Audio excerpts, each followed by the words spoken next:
Good morning. Welcome to another video of Get in Shape with David.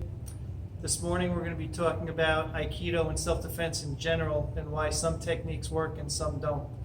I think you'll find that when I show a couple concepts and principles that were taught with Aikido originally and you start to practice this, I think you'll see more worth in this art form than what you were originally getting. And so I'm going to ask my friend David Kite to come out. And he's going to help me with this because he's a good person. And so the first technique that everybody talks about not working is Kodagaishi, which is this wrist locky twisty thing, right?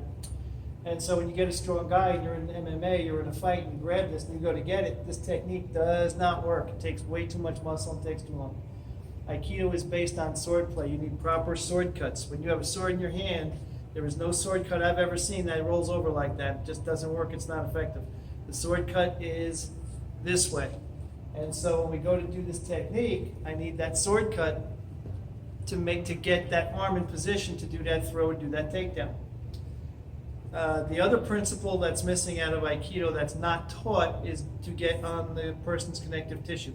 I've done Tai Chi for a long time, and Tai Chi teaches this technique or this principle, and Aikido now does not, even though it was in the original context of the art. And so if I grab David's wrist once again, and I aim it inside his body into the connective tissue and then make the turn, I get a much different effect. He's fighting me the same way on both, but I'm getting a different effect. There's another principle called double weighted error. So when he fights this at the forearm, there's still flexibility, there's still a little bit of give in this elbow, so all I've got is his wrist. When I turn it inside and I get on that connective tissue, notice how his elbow locks up.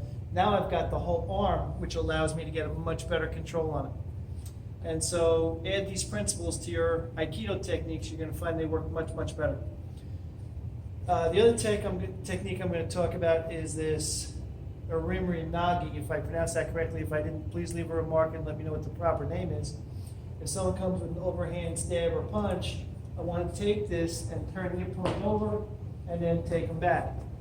If you get a stronger opponent, this does not work. As soon as my partner feels tension in the body and he can fight that, I don't have him here.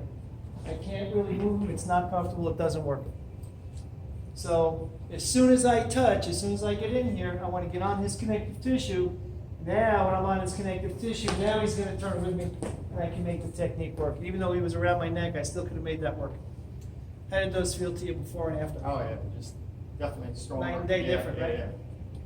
So try those principles, get on the connective tissue. If you don't know how to do that or can't find an instructor, leave a comment. I'll be more than happy to train that. It works for all martial arts, even on a basic wrist grab. Grab please if you would. And so, I don't even move. So now if I try to use any technique, I got to use body weight and muscle mass.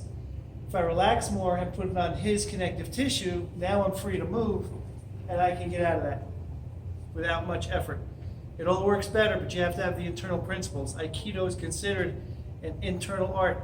Don't make it external and expect it to work. It just won't work. Thank you guys. Have a good day.